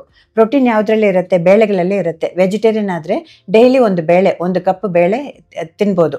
ಅದೇ ಬೇಳೆ ಸಾರು, ದಾಲು, ಬಟ್ 1 ಕಪ್ ಅಷ್ಟು ಅವ್ರಿಗೆ 1 ಕಪ್. ಈಗ ಬೇಳೆ ಸಾರಲ್ಲಿ ಕೆಲವು ಸಮಯ ಫುಲ್ ಪಾಟ್ಗೆ 1 ಕಪ್ ಹಾಕ್ತಾರೆ ಬೇಳೆ, ಬಟ್ ಮಗುಗೆ 1 ಕಪ್ ಅಷ್ಟು, ಮಗುಗೆ ಮಾತ್ರ ಆಗಷ್ಟು ಬೇಳೆ ಹಾಕಿ ಅದನ್ನ ಮೇಲೆ ಸಾರು ಹಾಕ್ಬೋದು. ತೆಳಿ ಸಾರು ಅದು ಹೆಲ್ಪ್ ಆಗಲ್ಲ. ಸೊ ಡೈಲಿ ಡಿಫ್ರೆಂಟ್ ಬೇಳೆಗಳು ಅದು ಕೊಡ್ಬೋದು. ಮೊಳೆ ಕಟ್ಟಿರೋ ಕಾಳುಗಳು ಕೊಡ್ಬೋದು. ಅದು ಪ್ರೋಟೀನ್ ಪ್ಲೇಸ್ ಅಲ್ಲಿ ಅದು ಇರಬೇಕು. ಇಲ್ಲ ನಾನ್ ವೆಜಿಟೇರಿಯನ್ ಆದ್ರೆ ಡೈಲಿ 1 ಮೊಟ್ಟೆ ತಗೋಬಹುದು, ಇಲ್ಲಾದ್ರೆ ಫಿಶ್, ಮೀಟು, ಯಾವ್ದಾದ್ರು ಮಾಂಸ ತಗೋಬಹುದು. ಎಲ್ಲದ್ರಲ್ಲಿನೂ ಪ್ರೋಟೀನ್ ಇರುತ್ತೆ. ಅದು ಒಂದು ಅರ್ಧ ಭಾಗ. ಎಷ್ಟು ರೈಸ್ ಇಟ್ಟಿದಾರೋ, ಸೀರಿಯಲ್ ಇಟ್ಟಿದಾರೋ ಅದ್ರಲ್ಲಿ ಅರ್ಧ ಭಾಗ ಪ್ರೋಟೀನ್ ಇರಬೇಕು. ಅದು ಬಿಟ್ರೆ ಫೈಬರ್ಗೆ ವೆಜಿಟೇಬಲ್ಸ್ ಇರಲೇಬೇಕು. ಆಕ್ಚುಲಿ ಯಾವ್ದಾದ್ರು ಒಂದು ತರಕಾರಿ ಇದೇ ಅದೇ ಅಂತ ಅಲ್ಲ, ಆದಷ್ಟು ಎಷ್ಟು ಕಲರ್ ಆಗಿ ಇರುತ್ತೋ ಅಷ್ಟು ಅದರಲ್ಲಿ ನ್ಯೂಟ್ರಿಷನ್ ಇರುತ್ತೆ.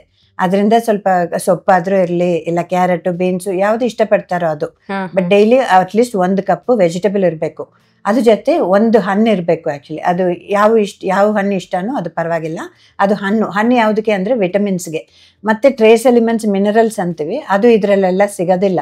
ಅದರಿಂದ ಸ್ವಲ್ಪ ಡ್ರೈ ಫ್ರೂಟ್ಸ್ ಡೈಲಿ ಇನ್ಕ್ಲೂಡ್ ಮಾಡ್ಬೋದು ಡಯಟ್ ಅಲ್ಲಿ. ಇದೆಲ್ಲ ಬಿಟ್ಟು ಫ್ಯಾಟ್ ಅಂತ ನೋಡಿದ್ರೆ 1 ಸ್ಪೂನ್ ಅಷ್ಟು ತುಪ್ಪನೋ ಬೆಣ್ಣೆನೋ ಅದು ಎಕ್ಸ್ಟ್ರಾವಾಗಿ ಆಡ್ ಮಾಡ್ಕೋಬಹುದು. ಈ ತರ ಡಯಟ್ ಅಡಲ್ಟ್ಸ್ಗೂ ಸೇಮ್ ಡಯಟ್, ದೊಡ್ಡವ್ರಿಗೂ ಇದೇ ಡಯಟ್ ಒಳ್ಳೇದು. ಅದೇ ತರ ಚಿಕ್ಕ ಮಕ್ಕಳಿಗೂ ಅದೇ ಡಯಟ್, ಪ್ರಮಾಣ ಸ್ವಲ್ಪ ಕಡಿಮೆ ಇರಬೇಕು. ಕರೆಕ್ಟ್. ಸೊ ನಾವ್ ಎಷ್ಟು ತಿಂತೀವೋ ಅದ್ರಲ್ಲಿ ಅರ್ಧ ಮಗುನು ತಿನ್ಬೇಕು. ಅದು 1 ವರ್ಷಕ್ಕೆನೆ ಮಗು ಕೂತ್ಕೊಂಡು ತಿನ್ಬೇಕು. ಅರ್ಧ ತಿನ್ಬೇಕು. ಅರ್ಧ ಪ್ಲೇಟು ನಾವು ತಿನ್ನೋದಕ್ಕೆ ಅರ್ಧ ಪ್ಲೇಟು ಮಗುನು ತಿನ್ಬೇಕು. ಇದು ಎಲ್ಲ ಬಿಟ್ಟು ಬರೀ ಜಂಕು ಅದು ಇದು ಕೊಟ್ರೆ ಇದು ಎಲ್ಲ ಹೋಗುತ್ತೆ. ಸೊ ಇದ್ರಲ್ಲಿ ಎಲ್ಲ ಇಷ್ಟಿಷ್ಟು ಇರ್ಬೇಕು ಅಂತ ಹೇಳಿದೆ. ಅದು ಡೈಲಿ ರಿಕ್ವೈರ್ಮೆಂಟ್ ಮಗುಗೆ. ಒಂದಷ್ಟು ಇಲ್ಲ ಅಂದ್ರೆ ಅದು ಡೆಫಿಷಿಯನ್ಸಿ ಆಗಿ ಅದರಿಂದ ಸ್ವಲ್ಪ ಮತ್ತೆ ಹೆಲ್ತ್ ಇಶ್ಯೂಸ್ ಬರೋ ಚಾನ್ಸಸ್ ಜಾಸ್ತಿ ಇರುತ್ತೆ. ಓಕೆ ಡಾಕ್ಟರ್, ಹಾಗಿದ್ರೆ ಈಗ ಜಂಕ್ ಫುಡ್ ಕೊಟ್ರು ಅಂತ ಹೇಳಿದ್ರೆ ಅದು ಫ್ಯೂಚರ್ ಅಲ್ಲಿ ಹೇಗೆ ಎಫೆಕ್ಟ್ ಆಗುತ್ತೆ? ಯಾಕಂದ್ರೆ ಇತ್ತೀಚಿನ ದಿನಗಳಲ್ಲಿ ಮಗು ಏನ್ ಕೇಳಿದ್ರು ಕೂಡ ಕೊಡಿಸೋಂತ ಪೇರೆಂಟ್ಸ್ ಜಾಸ್ತಿನೇ ಇರ್ತಾರೆ. ಮಗು ಅಳ್ತಾ ಹೋಗಿ ಚಾಕ್ಲೇಟ್ ತಂದ್ಕೊಡು, ಲಾಲಿಪಾಪ್ ತಂದ್ಕೊಡು ಅಂದ್ರೆ ಹೊರಗಡೆ ಬೇಕರಿ ಐಟಮ್ಸ್ ಜಾಸ್ತಿ ಕೊಡ್ತಾರೆ ಮಕ್ಕಳಿಗೆ. ಇದು ಮುಂದೆ ಅವರಿಗೆ ಬೆಳವಣಿಗೆಗೆ ಹೇಗೆ ಎಫೆಕ್ಟ್ ಆಗುತ್ತೆ ಅಂತ ಈಗ ನೋಡಿದ್ರೆ, ಈಗ ಸ್ನಾಕ್ 3 ಬ್ರೇಕ್ ಇದೆ ಮಗುಗೆ. ಸೊ ಬೆಳಗ್ಗೆ 7 ಗಂಟೆ ಒಳಗಡೆ ಎಲ್ಲ ಕಲಿಸ್ಬೇಕು. ಆಕ್ಚುಲಿ ಮುಕ್ಕಲ್ ಭಾಗ ನೋಡಿದ್ರೆ ಪೇರೆಂಟ್ಸ್ ಒಂದೊಂದು ಬ್ರೇಕಿಗೆ ಬರೀ ಬಿಸ್ಕೆಟ್ ಈ ತರ ಜಂಕೆ ಕಲಿಸ್ಬಿಡ್ತಾರೆ. ಆಕ್ಚುಲಿ ಇನ್ನೊಂದು ಬ್ರೇಕಿಗೆ ಬೇಕಾದ್ರೆ ಅನ್ನ ಸಾರು ಏನಾದ್ರು ಕಲ್ಸಿರ್ತಾರೆ.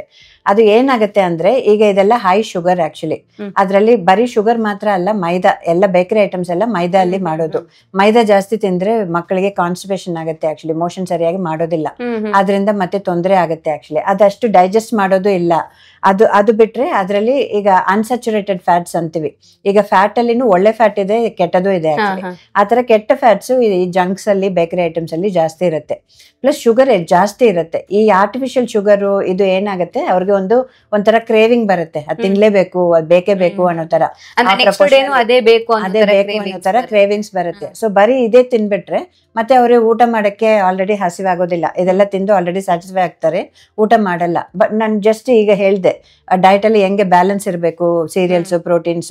ಸೊ ಬರೀ ಬಿಸ್ಕೆಟ್ ತಿನ್ಬಿಟ್ರೆ ಅದ್ರಲ್ಲಿ ಪ್ರೋಟೀನ್ ಇಲ್ಲ, ಫೈಬರ್ ಇಲ್ಲ, ವಿಟಮಿನ್ ಇಲ್ಲ, ಬೇರೆ ಮಿನರಲ್ಸ್ ಅಂತ ಅದಿಲ್ಲ, ಯಾವ್ದು ಇಲ್ದಿರ ಫ್ಯಾಟ್ ಇದೆ. ಬಟ್ ಫ್ಯಾಟ್ ಅನ್ಸ್ಯಾಚುರೇಟೆಡ್ ಅದು. ಪ್ಲಸ್ ಆರ್ಟಿಫಿಷಿಯಲ್ ಕಲರ್ಸ್ ಅದು ಹಾಕ್ತಾರೆ, ಅಟ್ರಾಕ್ಟಿವ್ ಆಗಿ ಇರ್ಲಿ ಅಂತ ಕಲರ್ ಕಾಣಿಸಕ್ಕೆ ಆರ್ಟಿಫಿಷಿಯಲ್ ಕಲರ್ಸ್. ಅದು ಬರೀ ಈಗ ಸುಮಾರು ಸ್ಟಡೀಸ್ ಇದೆ ಅದ್ರಲ್ಲಿ ಈ ತರ ಆರ್ಟಿಫಿಷಿಯಲ್ ಕಲರ್ಸ್ ಅದು ತಿನ್ನೋ ಮಕ್ಕಳಿಗೆ ಮುಂದೆ ಹೋದ್ರೆ ಡಯಾಬಿಟಿಸ್ ಬರೋ ಚಾನ್ಸಸ್ ಜಾಸ್ತಿ ಅಂತ, ಅರ್ಲಿ ಡಯಾಬಿಟಿಸ್ ಬರೋದು. ಅದು ಬಿಟ್ರೆ ಇನ್ನು ದೊಡ್ಡವರಾದ್ರೆ ಕ್ಯಾನ್ಸರ್ ಬರೋ ಚಾನ್ಸು ಜಾಸ್ತಿ ಇದೆ. ಸೊ ಇಷ್ಟು ಲಾಂಗ್ ಎಫೆಕ್ಟ್ ಆಗ್ಬೋದು. ಆಕ್ಚುಲಿ ಈಗ ನಾವು ಅನ್ಕೊಳ್ತೀವಿ 1 ಬ್ರೇಕ್ ಸುಮ್ನೆ ಬಿಸ್ಕೆಟ್ ತಿಂದ್ರೆ ಏನಾಗುತ್ತೆ, ಚಾಕ್ಲೇಟ್ ತಿಂದ್ರೆ. ಬಟ್ ಈ ತರ ತಿಂದ್ರೆ ಅದು ಅಭ್ಯಾಸ ಆದ್ರೆ, ಹಂಗೆ ಕಂಟಿನ್ಯೂ ಆದ್ರೆ ಅವರು ಫಸ್ಟ್ ಅವ್ರ ಬ್ಯಾಲೆನ್ಸ್ ಡಯಟ್ ಹೋಯ್ತು. ಸೊ ಡೆಫಿಷಿಯನ್ಸೀಸ್ ತುಂಬಾ ಇರುತ್ತೆ ಅವ್ರಿಗೆ, ಇಮ್ಯುನಿಟಿ ಪವರ್ ಅದನ್ನು ಹೋಯ್ತು. ಬಿಕಾಸ್ ಅದು ಎಲ್ಲ ಬಿಟ್ಟು ಮುಂದೆ ಹೋದ್ರೇನು ಹೆಲ್ತ್ ಓವರ್ ವೆಯ್ಟ್ ಆಗ್ತಾರೆ. ಬಿಕಾಸ್ ಅನ್ಸ್ಯಾಚುರೇಟೆಡ್ ಫ್ಯಾಟ್, ಶುಗರ್ ಜಾಸ್ತಿ ಇದೆ, ಕ್ರೇವಿಂಗ್ ಜಾಸ್ತಿ ಆಗುತ್ತೆ, ಅಡಿಕ್ಟ್ ಆಗ್ತಾರೆ. ಮುಂದೆ ಬರೀ ತಿನ್ನೋದು ಅದು ಜಾಸ್ತಿ ಅಡಿಕ್ಷನ್, ಫುಡ್ ಅಡಿಕ್ಷನ್ ಆಗುತ್ತೆ. ಅದು ಬಿಟ್ರೆ ಮುಂದೆ ಹೋದ್ರೆ ಡಯಾಬಿಟಿಸ್, ಹಾರ್ಟ್ ಪ್ರಾಬ್ಲಮ್, ಈ ತರ 1 by 1 ಹೆಲ್ತ್ ಇಶ್ಯೂಸ್ ಗಳು ಬರ್ತಾನೆ ಹೋಗ್ತವೆ. ಹೌದು. ಸೊ ಫಸ್ಟ್ ಇಂದಾನೇ ಅದು ಅವಾಯ್ಡ್ ಮಾಡಿದ್ರೆ ಒಳ್ಳೇದು. ಈಗ ಡಾಕ್ಟರ್, ಮಕ್ಕಳಿಗೆ ಘನ ಆಹಾರ ಅಂದ್ರೆ ಗಟ್ಟಿ ಆಹಾರವನ್ನ ಎಷ್ಟು ಟೈಮ್ ಇಂದ ಇಂಟ್ರೊಡ್ಯೂಸ್ ಮಾಡಬಹುದು? ಈಗ 6 ತಿಂಗಳು ಅಂತ ಹೇಳಿದ್ರಿ, ಆದ್ರೆ ಆ ಟೈಮ್ ಇಂದ ಇಂಟ್ರೊಡ್ಯೂಸ್ ಮಾಡಬಹುದಾ ಅನ್ನೋದೊಂದು ಡೌಟ್ ಇರುತ್ತೆ. ಯಾಕಂದ್ರೆ ಮಕ್ಕಳಿಗೆ ಸರಿಯಾಗಿ ಹಲ್ಲಿನ ಬೆಳವಣಿಗೆ ಆಗಿರೋದಿಲ್ಲ. ಅಂದ್ರೆ ಒಂದೊಂದು ಮಗುವಿನ ಬೆಳವಣಿಗೆ ಒಂದೊಂದು ರೀತಿಯಾಗಿರುತ್ತೆ. ಸೊ ಪ್ರಾಪರ್ ಆಗಿ ಯಾವ ಟೈಮಿಗೆ ಶುರು ಮಾಡಬಹುದು ಅಂತ? 6 ತಿಂಗಳು ಕರೆಕ್ಟ್ ಟೈಮ್ ಆಕ್ಚುಲಿ ಏನ್ ಶುರು ಮಾಡಕ್ಕೆ ಸಾಲಿಡ್ ಫುಡ್ಸ್. ಯಾಕಂದ್ರೆ ಫಸ್ಟ್ 6 ತಿಂಗಳು ಬರೀ ತಾಯಿ ಹಾಲು ಸಾಕಾಗತ್ತೆ ಮಗುಗೆ. 6 ತಿಂಗಳ ಮೇಲೆ ಬೇಬಿ ಬೆಳೆಯುವಾಗ ಹಾಲು ಮಾತ್ರ ಸಾಕಾಗಲ್ಲ, ಹಾಲುನು ಇರಬೇಕು, ತಾಯಿ ಹಾಲು ಕಂಟಿನ್ಯೂ ಮಾಡ್ಬೇಕು. ಬಟ್ ಅದ್ರ ಜೊತೆ ಸೆಮಿ ಸಾಲಿಡ್ಸ್ ಅಂತೀವಿ, ಸೊ ನೀರ್ ತರ ಆಹಾರ, ಬಟ್ ಸಾಲಿಡ್ ಫುಡ್ಸ್ ಇಂಟ್ರೊಡ್ಯೂಸ್ ಮಾಡ್ಲೇಬೇಕು.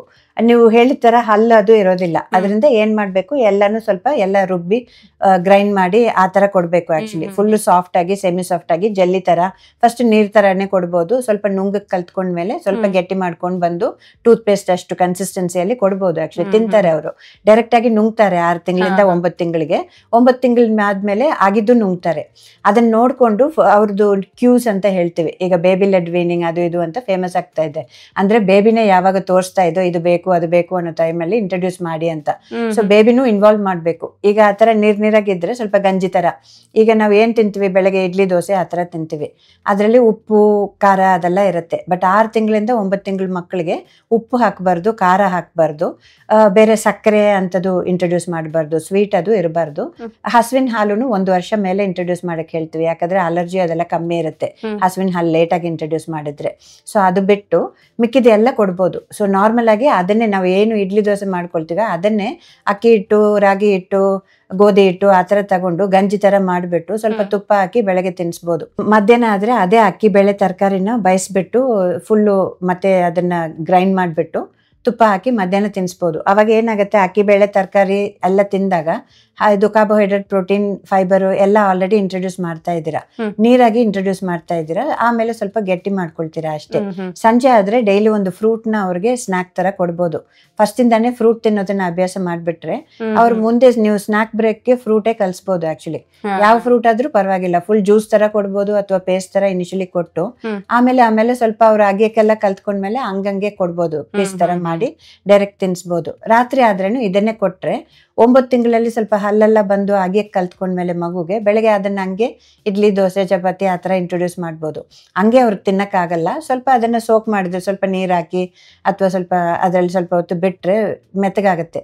ಅವಾಗ ಫಿಂಗರ್ ಫುಡ್ಸ್ ಅಂತೀವಿ. ಮಗು 9 ತಿಂಗಳಲ್ಲಿ ಸ್ವಲ್ಪ ಎಲ್ಲ ಹಿಂಗೆ ಕೈಯಲ್ಲಿ ತಗೊಳಕ್ಕೆ ಅವಾಗ ಕಲಿಯತ್ತೆ. ಸೊ ಈ ತರ ತಗೊಂಡು ಬಾಯಿಗೆ ಹಾಕಕ್ಕೆ ಇಷ್ಟಪಡುತ್ತೆ. ಸೊ ಆ ಟೈಮಲ್ಲಿ ನೀವು ಫುಡ್ಡನ್ನೇ ಅವ್ರ ಮುಂದೆ ಇಟ್ರೆ ಅವರೇ ತಗೊಂಡು ಬಾಯಿಗೆ ಹಾಕಿ ತಿನ್ನಕ್ಕೆ ಟ್ರೈ ಮಾಡ್ತಾರೆ. ಆ ತರ ಟ್ರೈ ಮಾಡಕ್ ಬಿಟ್ರೆ 1 ವರ್ಷ ಬಂದಾಗ ನಾನು ಆಲ್ರೆಡಿ ಹೇಳಿದ ತರ ನಾವು ತಿನ್ನೋದನ್ನ ಹಂಗೆ ಅರ್ಧ ಪ್ಲೇಟ್ ಇಟ್ಕೊಂಡು ಮಗುನೇ ತಿನ್ಬಿಡುತ್ತೆ.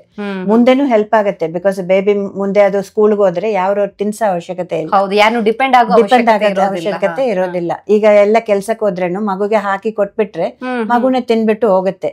ಬಟ್ ಇದನ್ನ ಅವ್ರು ಮಿಸ್ ಮಾಡ್ಬಿಟ್ರೆ, ಈಗ 1 ವರ್ಷ ತನಕನೂ ಅದಕ್ಕೆ ಏನು ಸಾಲಿಡೇ ಕೊಡ್ದಿರಾ ಬರೀ ಹಾಲು ಕೊಟ್ಕೊಂಡು ನೀರ್ ಕೊಟ್ಕೊಂಡು ಆತರ ಇಟ್ಬಿಟ್ರೆ ಒಂದು ಮಗು ತುಂಬಾ ಸಣ್ಣ ಆಗತ್ತೆ, ಬೆಳವಣಿಗೆ ಸರಿ ಇರಲ್ಲ, ಇಮ್ಯುನಿಟಿ ಪವರ್ ಎಲ್ಲ ಡೌನ್ ಆಗಿರುತ್ತೆ, ಅಂಡರ್ ನ್ಯೂಟ್ರಿಷನ್ ಆಗುತ್ತೆ. ಎರಡನೇದು ನೋಡಿದ್ರೆ ಆಮೇಲೆ ಅಕ್ಸೆಪ್ಟೆನ್ಸ್ ಇರಲ್ಲ. ಅದು ಹಲ್ ಬಂದ ಮೇಲೆನೂ ಅಗಿಯಕ್ ಕಲ್ತಿಲ್ಲ. ಸೊ ಸಡನ್ ಆಗಿ ನಾವೇನಾದ್ರೂ ಕೊಟ್ರೆ ಅದು ಅಗಿಯೋದಿಲ್ಲ. ಸೊ ಸಾಲಿಡ್ ಫುಡ್ ಇರೋದಿಲ್ಲ. ಹೌದು, ಅದರಿಂದ ಅದು ಇಷ್ಟನೇ ಪಡೋದಿಲ್ಲ. ಸೊ ಆತರ ಆಗಿ ಅವ್ರು ಮತ್ತೆ ತಿನ್ನೋದು ಫಸಿ ಇಟರ್ಸ್ ಆತರ ಆಗ್ಬಿಡ್ತಾರೆ. ಊಟ ನೋಡಿದ್ರೇನೆ ಬೇಡ ಅನ್ನೋದು, ತರಕಾರಿ ಕೊಡಲ್ಲ, ಇದು ಫ್ರೂಟ್ಸ್ ಕೊಡಲ್ಲ. ಅದೆಲ್ಲ ಈ ಟೈಮಲ್ಲಿ ಇಂಟ್ರೊಡ್ಯೂಸ್ ಮಾಡಿಲ್ಲ ಅಂದ್ರೆ ಆಮೇಲೆ ಅವ್ರು ತಿನ್ನಕ್ಕೆ ಒಂಥರ ಅವ್ರಿಗೆ ಇನಿಬಿಷನ್ ಇರುತ್ತೆ. ಸೊ ತಿನ್ನೋದಿಲ್ಲ ಅವರು, ಆಮೇಲೆ ಕಷ್ಟಪಡ್ತಾರೆ ಆಕ್ಚುಲಿ ಅದು ಬ್ಯಾಲೆನ್ಸ್ ಡಯಟ್ ಕೊಡಕ್ಕೆ. ಓಕೆ, ಸೊ ಖಾರ ಹಾಗಿದ್ರೆ 6 ತಿಂಗಳ ಮೇಲೆ ಇಂಟ್ರೊಡ್ಯೂಸ್ ಮಾಡಬಹುದು. 9 ತಿಂಗಳ ಮೇಲೆ ಇಂಟ್ರೊಡ್ಯೂಸ್ 9 ತಿಂಗಳ ಮೇಲೆ ಖಾರ ಕೊಡ್ಬೋದು. ಒಂದ್ ಚೂರು ಉಪ್ಪು ಹಾಕ್ಬೋದು. ಬಟ್ ಹಸುವಿನ ಹಾಲು ಮಾತ್ರ 1 ವರ್ಷ ಆದ್ಮೇಲೆ ಶುಗರ್ ಅಂತ ಕೊಡ್ಬೇಕು. ಶುಗರ್ ಅಂತ ಸ್ವೀಟ್ ಐಟಮ್ಸ್ 1 ವರ್ಷ ಮೇಲೆ ಕೊಡ್ಬೇಕು. ನಾನ್ ವೆಜ್ ಯಾವಾಗ ಇಂಟ್ರೊಡ್ಯೂಸ್ ಮಾಡಬಹುದು ಮಕ್ಕಳಿಗೆ? ನಾನ್ ವೆಜ್ 6 ತಿಂಗಳಿಂದಾನೇ ಇಂಟ್ರೊಡ್ಯೂಸ್ ಮಾಡಬಹುದು. ಈಗ ಪೇರೆಂಟ್ಸ್ ನಾನ್ ವೆಜ್ ಏನಾದ್ರೂ ಪ್ರಾಬ್ಲಮ್ ಆಗುತ್ತೆ ಅಂದ್ರೆ ಅದು ಏನಂದ್ರೆ, ಈಗ ನಾನ್ ವೆಜ್ ಅಲ್ಲಿ ಕೆಲವು ಮಕ್ಕಳಿಗೆ 2 ಪ್ರಾಬ್ಲಮ್ಸ್ ಇರುತ್ತೆ. ಒಂದು ಅಲರ್ಜಿ ಇರ್ಬೋದು, ಈಗ severe prawn allergy, fish allergy ಆತರ ಇರುತ್ತೆ. ಕೆಲವು ಪರ್ಟಿಕ್ಯುಲರ್ ಐಟಮ್ಸ್, ಸೀ ಫುಡ್ ಅಂತ ಅಲರ್ಜೀಸ್ ಕೆಲವರಿಗೆ ಇರುತ್ತೆ. ಅದರಿಂದ ಫಸ್ಟ್ ಟೈಮ್ ಮಗು ಕೊಡಕ್ ಮುಂಚೆ ಏನ್ ಮಾಡ್ಬೇಕು, ನಾನ್ ವೆಜ್ ಯಾವ್ದು ಕೊಡಂಗಿದ್ರೇನು ಅದನ್ನ ಬಯಸಿ ಪೇಸ್ಟ್ ಮಾಡ್ಕೊಂಡು ಚೂರು ತಗೊಂಡು ಮಗು ನಾಲ್ಗಲ್ಲಿ ಇಟ್ಟು ಒಂದ್ ಅರ್ಧ ಗಂಟೆ ವೆಯ್ಟ್ ಮಾಡಿದ್ರೆ ಅದಕ್ಕೆ ಏನಾದ್ರೂ ಅಲರ್ಜಿ ಇದ್ರೆ ಇಮಿಡಿಯೇಟ್ ಆಗಿ ರ್ಯಾಶ್ ಸ್ವೆಲ್ಲಿಂಗ್ ಆಗ್ಬಿಡುತ್ತೆ, ಗೊತ್ತಾಗ್ಬಿಡುತ್ತೆ. ಅದು ಒಳಗಡೆ ಹೋಗಿರಲ್ಲ. ಸೊ ಪ್ರಾಬ್ಲಮ್ ಏನೂ ಆಗೋದಿಲ್ಲ, ಬರೀ ನಾಲ್ಗೆಲ್ಲಿ ಇಟ್ಟಿದ್ದಾರೆ ಅಷ್ಟೇ. ಆ ತರ ಅಲರ್ಜಿ ಇಲ್ಲ ಅಂತ ನೋಡ್ಬಿಟ್ರೆ ಅದನ್ನ ಚೆನ್ನಾಗಿ ಬಯಸಿ ಮಿಕ್ಸಿಯಲ್ಲಿ ಹಾಕಿ ಫುಲ್ ಪೇಸ್ಟ್ ತರ ಮಾಡ್ಬಿಟ್ಟು ಏನೇನ್ ತಿನ್ನತ್ತೋ ಮಗು ಅದಕ್ಕೆ 1 ಸ್ಪೂನ್ 2 ಸ್ಪೂನ್ ಹಾಕಿ ಕೊಡ್ಬೋದು, ಏನಾಗೋದಿಲ್ಲ. ಡೈಜೆಷನ್ ಪ್ರಾಬ್ಲಮ್ ಯಾಕೆ ಬರುತ್ತೆ ಅಂದ್ರೆ, ಈಗ ಫಿಶ್, ಪ್ರಾನ್ಸ್ ಅಂತದೆಲ್ಲ ನೋಡಿದ್ರೆ ಅದು ಪ್ಯೂರ್ ಪ್ರೋಟೀನ್, ಅದು ಸೀ ಫುಡ್ ಅಲ್ಲಿ ಫ್ಯಾಟ್ ಇಲ್ಲ, ಇದಿಲ್ಲ. ಸೊ ಬರೀ ನಾನ್ ವೆಜ್ ಕೊಡಕ್ ಹೋದ್ರೆ ಪ್ರಾಬ್ಲಮ್ ಆಗತ್ತೆ. ಅವ್ರೇನ್ ಮಾಡ್ಬೇಕು, ಆಲ್ರೆಡಿ ಕೊಡ ಅನ್ನ, ಬೇಳೆ, ತರಕಾರಿ ಅಂತದೆಲ್ಲ ಕೊಡಕ್ ಹೇಳಿದಿನಲ್ಲ, ಅದ್ರಲ್ಲಿ ಬೇಳೆ ತೆಗೆದ್ಬಿಟ್ಟು ಬೇಳೆ ಪ್ಲೇಸ್ ಅಲ್ಲಿ ಈ ಪ್ರೋಟೀನ್ ನ ಆಡ್ ಮಾಡ್ಕೋಬಹುದು. ಸೊ ಈಗ ಪ್ರೋಟೀನ್ ಸಬ್ಸ್ಟಿಟ್ಯೂಟ್ ಮಾಡ್ತಾರೆ ಅಂದ್ರೆ ಅದ್ರಲ್ಲಿ ಯಾವ್ದಾದ್ರು ಒಂದು ಪ್ರೋಟೀನ್ ಇದೆ ಅದೇ ಅಂತಲ್ಲ, ಎಲ್ಲಾನು ಒಟ್ಟಿಗೆ ವೆರೈಟಿ ಇರ್ಬೇಕಾಗತ್ತೆ ಮಗುಗೆ. ಆತರ ಇಂಟ್ರೊಡ್ಯೂಸ್ ಮಾಡಿದ್ರೆ ಏನು ತೊಂದರೆ ಆಗಲ್ಲ. ಪ್ಲಸ್ ಲಿಮಿಟ್ ಅಲ್ಲಿ ಸ್ಟಾರ್ಟ್ ಮಾಡ್ಬೇಕು. ಒಂದ್ಸಲ ಮಗು ಇಷ್ಟಪಟ್ಟು ಅಂತ ಫುಲ್ ಕೊಟ್ಬಿಡೋದು ಆತರ ಮಾಡಿದ್ರೆ ಡೈಜೆಸ್ಟ್ ಮಾಡಕ್ ಆಗಲ್ಲ. ಸ್ವಲ್ಪ